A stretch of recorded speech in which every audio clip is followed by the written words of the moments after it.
तो दोस्तों हम बात कर रहे हैं महाबली महाशक्तिशाली राम भक्त हनुमान जी के बारे में। और राम और रावण दोनों के पक्षों में ऐसे कई सारे महाबली पाए गए जो हवाओं में उड़ सकते थे। वैसे रामायण काल में महाबली हनुमान जी को अद्भुत शक्तियों वाला बताया गया है, जिनके पास कई सारी असीम शक्तियां थी, जिस वजह से कोई भी हनुमान जी से बैर नहीं लेता, तो चाहे फिर वो सूर्यदेव हो या कोई राक्षस। वैसे तो कई सारे धार्मिक ग्रंथों के अनुसार यही माना जाता है कि महाबली हनुमान शिव जी का ही एक स्वरूप है, जिन्होंने इस मृत्युलोक पे पवन देव के पुत्र के रूप में जन्म लिया और रामायण काल में एक बड़े समुद्र को पार कर माता सीता की खोज की और इसी के साथ संजीवनी बूटी को लाकर लक्ष्मण जी के प्राणों की रक्षा भी की। वैसे आपकी जानकारी के लिए यह भी बता दें कि पुराणों के अनुसार मृत्युलोक को ही धरती कहा गया है।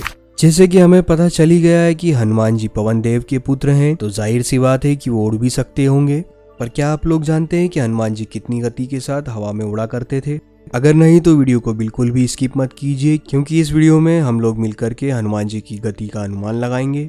उससे पहले आप इस चैनल को सब्सक्राइब कर लें और बेल आइकन को दबा लें, जिससे आपको इसी तरह पुराणों से रिलेटेड ऐसी अद्भुत जानकारियां मिलती रहेगी। अब इस सवाल का जवाब जानने के लिए हमें रामायण काल में जाना होगा, जहाँ कई सारे देवी देवताओं ने रावण को मारने के लिए जन्म लिया, क्योंकि रावण बहुत पापी हो गया था, जिसका अंत करने के लिए भगवान विष्णु श्री राम के स्वरूप में पैदा हुए और भगवान शिव महाबली हनुमान के रूप में, जिसके कई सालों बाद श्री राम का विवाह माता सीता से हो जाता है। पर कुछ निजी कारणों की वजह से उन्हें वनवास जाना पड़ता है और जब वो अपने वनवास के आखिरी चरणों में होते हैं, तभी रावण उसने माता सीता का हरण कर लिया, जिस वजह से प्रभु श्री राम पूरी सेना लेकर के लंका पहुंच गए। वहीं दूसरी तरफ रावण का पुत्र मेघनाद अपनी कुल देवी की आराधना करने लगता है। तभी रावण का भाई विभीषण आकर के राम को बताता है कि अगर मेघनाद इस तपस्या को पूरी कर लेता है तो अमर हो जाएगा, जिसके बाद तीनों लोगों में ऐसा कोई भी नहीं बचेगा जो मेघनाद को मार पाए।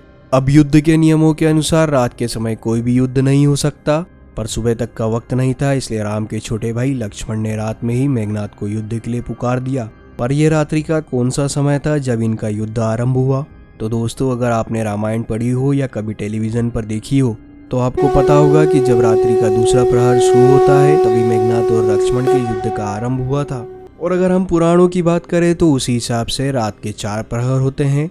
ये प्रहर सूर्यास्त से सूर्योदय तक चलते हैं और उस समय के अनुसार औसतन सूर्योदय सुबह 5 बजे और सूर्यास्त शाम 6 बजे हो जाया करता था, जिसके हिसाब से हर एक प्रहर का समय औसतन 3 घंटे का होता है। रामायण काल के अनुसार मेघनाद और लक्ष्मण जी का युद्ध रात के दूसरे प्रहर में शुरू हुआ था और अगर आज के समय गणना के हिसाब से हम इसे देखें तो रात का दूसरा प्रहर औसतन 9 बजे शुरू होता है, जो कि मध्य रात्रि के 12 बजे तक चलता है। और रामायण ग्रंथ के अनुसार उन दोनों का युद्ध 1 प्रहर तक चला, यानी कि मध्य रात्रि के 12 बजे तक।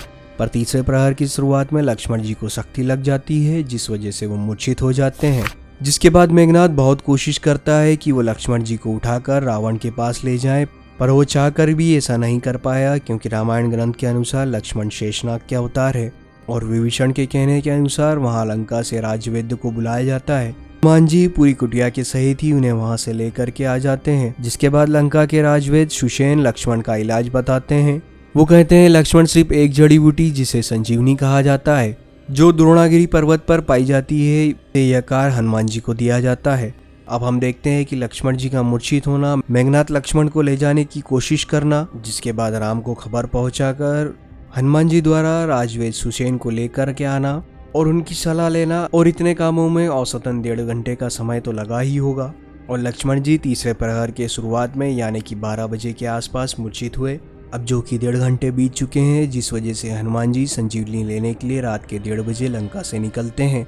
रामायण के अनुसार लंका से द्रोणागिरी पर्वत, जहाँ पर संजीवनी बूटी पाई जाती है, उन दोनों के बीच औसतन 2500 किलोमीटर की है। जैसे कि संजीवनी ला करके लक्ष्मण जी को देना भी है, इसलिए हनुमान जी को सुबह सूर्योदय से पहले यानी कि सुबह 5 बजे से पहले यहाँ पर वापस लौटना होगा।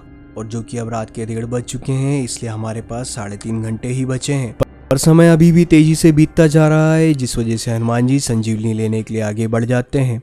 और अगर हम हमारे धर्म ग्रंथ रामायण के अनुसार बात करते हैं, तो उसमें इस बात का भी वर्णन है कि हनुमान जी जब संजीवनी लेने के लिए लंका से उड़ान भरते हैं, तभी कुछ दूरी तय करने के बाद रास्ते में एक ब्राह्मण भगवान श्री राम की आराधना करते हुए दिखाई देता है और जो कि हनुमान जी भगवान श्री राम को अपना आराध्य मानते थे, इसलिए वह उन ब्राह्मण के पास आ जाते हैं वैसे ये ब्राह्मण नहीं होता, ये कालनेमी नामक का एक असुर है। उसे अपने जीवन से मुक्ति दे देते हैं, जिसके बाद हनुमान जी वहां से अपने मार्ग के लिए प्रस्थान करते हैं। अभी इस बीच कम से कम आधे घंटे का तो समय लगा ही होगा और हमारे पास अब मात्र 3.5 घंटे ही बचे थे और उसमें से अब आधा घंटा भी और बीत चुका है, यानी कि हमारे पास अब सिर्फ 3 घंटों का समय बाकी है कि हनुमान जी लंका की ओर प्रस्थान करने लगते हैं। अब जो कि इसमें आधे घंटे का समय तो व्यर्थ हुआ ही होगा, इसके वजह से महाबली के पास अब सिर्फ 2.5 घंटे का वक्त ही बचा था। और जब वह पर्वत लेकर वापस जाने लगते हैं तभी रास्ते में अयोध्या के ऊपर से गुजरने पर श्री राम के भाई भरत, जो कि उस समय अयोध्या का पालनहार कर रहे थे और उन्होंने इतने विशाल शरीर के साथ एक पर्वत को भी देखा, इसलिए वो अपने वाहन से हनुमान जी के ऊपर हमला कर देते हैं। पर भरत जी ने जब उस वानर के मुख से राम का नाम सुना, इसे सुनकर भरत जी की आंखें भर आती है, जिसके बाद उन्होंने हनुमान जी को बिना समय बिताए तुरंत ही यहाँ से प्रस्थान करने को कहा। और इसी के साथ हनुमान जी तुरंत ही अपने मार्ग पर आगे बढ़ने लगते हैं। और जब हनुमान जी और भरत जी का यह कथन हुआ तो इसमें कम से कम आधे घंटे का समय तो लगा ही होगा, जिसके बाद हनुमान जी संजीवनी लेकर के इस लंका पहुंच जाते हैं। और यह बात किसी से नहीं छुपी कि हनुमान जी अपने साथ पूरा पर्वत लेकर वहां पर आए थे और इतने बड़े पर्वत में से एक जड़ी बूटी को ढूंढना उसमें समय लगा होगा, और जो कि लक्ष्मण जी को सूर्योदय से पहले ही उस जड़ी बूटी को देना था, इसलिए हनुमान जी लंका कम से कम सुबह 4:30 बजे ही पहुंचे होंगे। जो कि अब हनुमान जी जड़ी बूटी ले आए हैं तो हम हनुमान जी की गति का अनुमान लगाते हैं और इसके साथ हमारा समीकरण शुरू करते हैं। और आप और हम अच्छे से जानते हैं कि लंका से द्रोणागिरी पर्वत के बीच की दूरी 2500 किलोमीटर की है, और जो कि हनुमान जी लंका से द्रोणागिरी पर्वत पर पहुंचे और द्रोणागिरी पर्वत से वापस लंका पर, यानी कि उन्होंने 5000 किलोमीटर का सफर तय किया, जो कि उन्होंने मात्र 1.5 घंटे में ही पूरा किया। तो हनुमान जी कम से कम 3333 किलोमीटर प्रति घंटे की रफ्तार से अपनी उड़ान भरी थी। और इसी के साथ हमारा ये वीडियो यहीं पर समाप्त होता है। अगर आपको यह जानकारी अच्छी लगी हो तो वीडियो को लाइक करें और चैनल को सब्सक्राइब कर बेल आइकन दबा लें, जिससे आपको इसी तरह की कई सारी अद्भुत जानकारियां हमारी तरफ से मिलती रहेगी। तब तक के लिए जय श्री राम। तो दोस्तों, हम आपको ये भी बता दें कि ये गणना सिर्फ एक अनुमानित है। आज तक कोई भी हनुमान जी की स्पीड के बारे में पता नहीं लगा पाया, क्योंकि हनुमान जी ने कई सारी बड़ी उड़ानें भी भरी हैं, जिसके बारे में हम बात कर ही चुके हैं। इसके अलावा भी हनुमान जी ने सूर्य तक की उड़ान भी भरी थी।